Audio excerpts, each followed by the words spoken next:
Hello again, and welcome to San Luis Obispo Buddhist Church YouTube recording. Please like, share, and subscribe, and leave a comment or question, and we'll get back with you. By leaving a comment, you help us to improve ourselves, and you help to spread the Buddha Dharma. If you would please put your hands together, if you would please put your palms together for a meditation reading. Homage to Shakyamuni Buddha, the Blessed One, the Noble One, the perfectly awakened one. If you would please join me in Gassho. Namo Amitabha, Namo Amitabha, Namo Amitabha, Namo Amitabha, Namo Amitabha.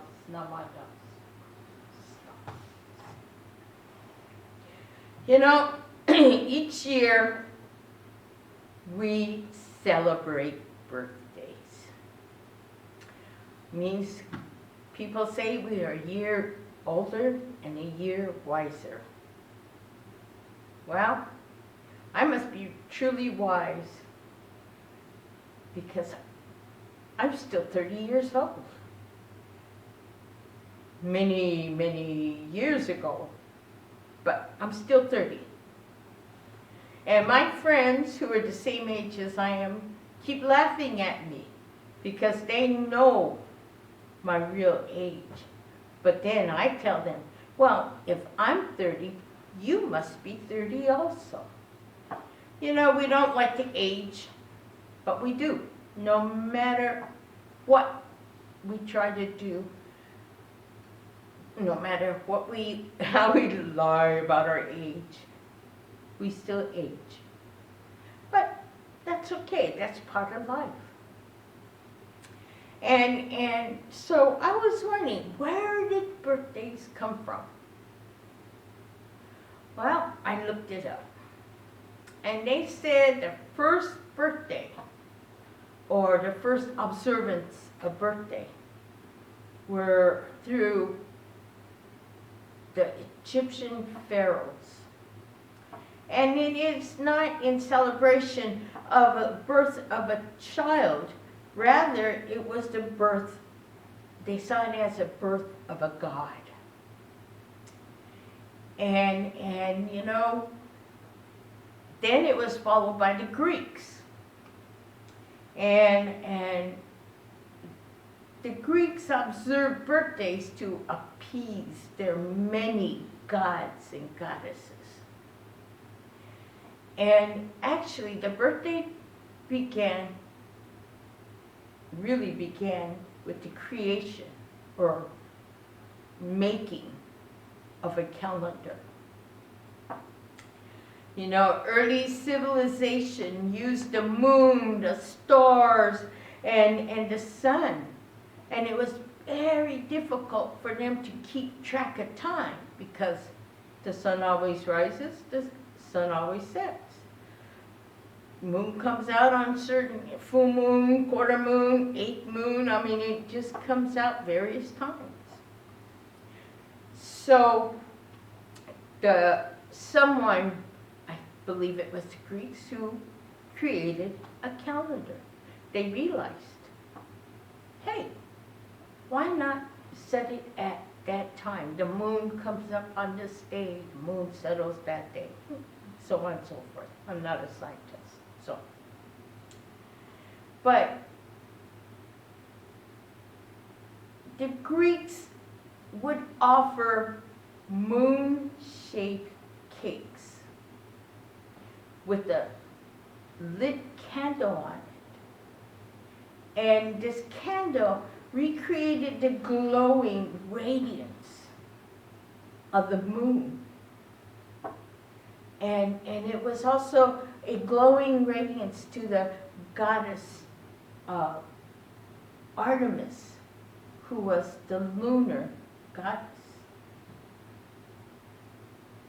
And the candles also was lit as a symbol of sending a message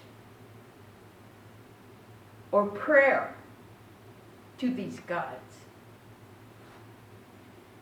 And blowing out the candle with a wish was another way of sending message to the gods.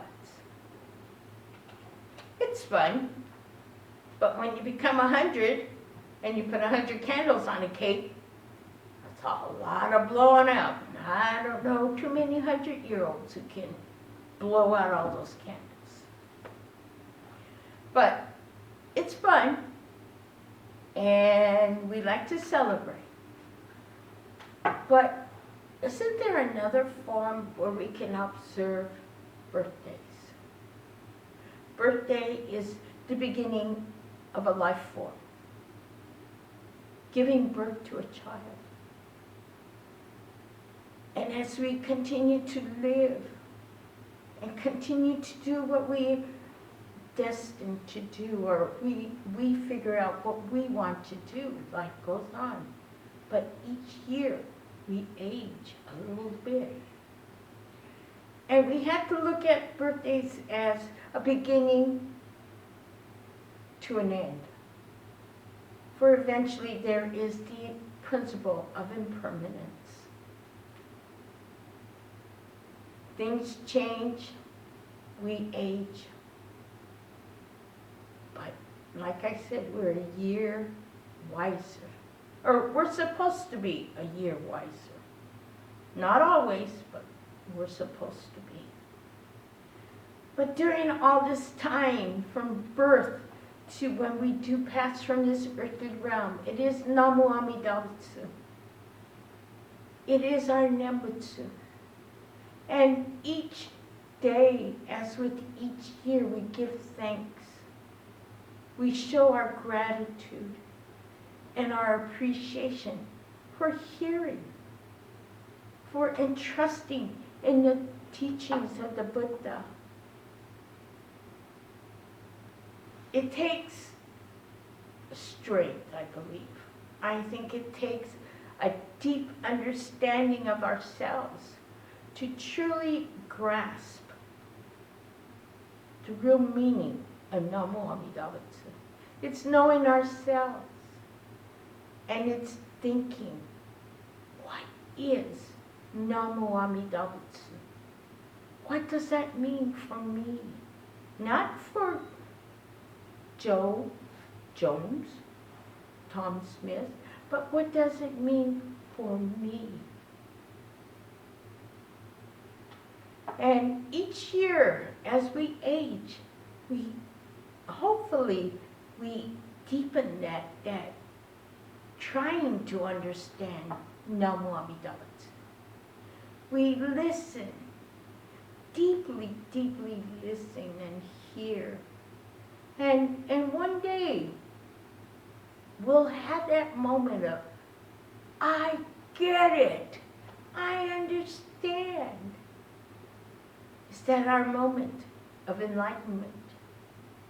Is that our moment of gaining a wisdom? And when that day comes, we are still surrounded by the compassion and wisdom of the Buddha. Never, ever forgetting us. When we say Namu Amida Butsu, it is our call to the Buddha. And the Buddha hears us.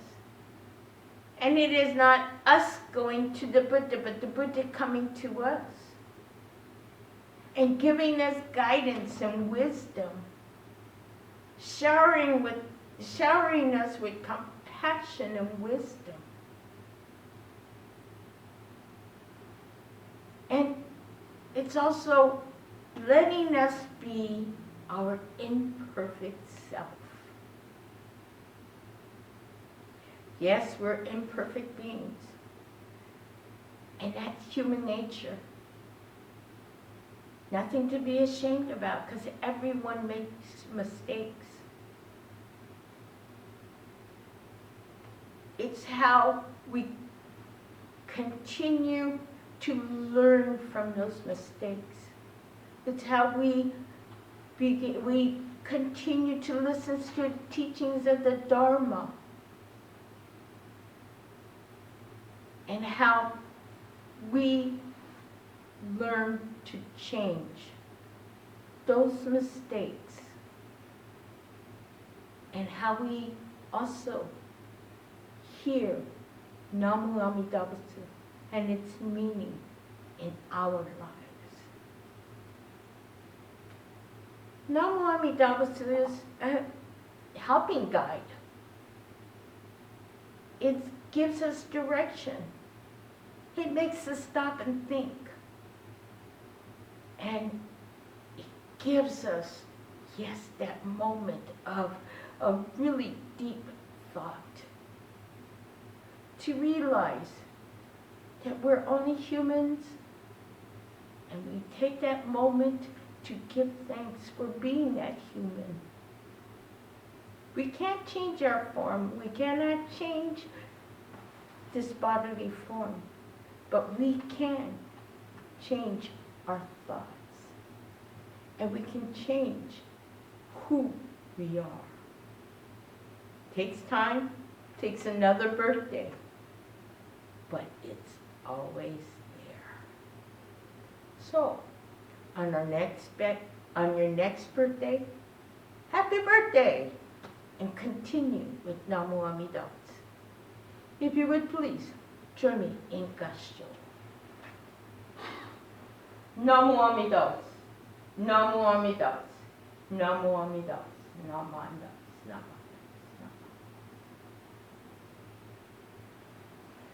Thank you for listening to our YouTube channel.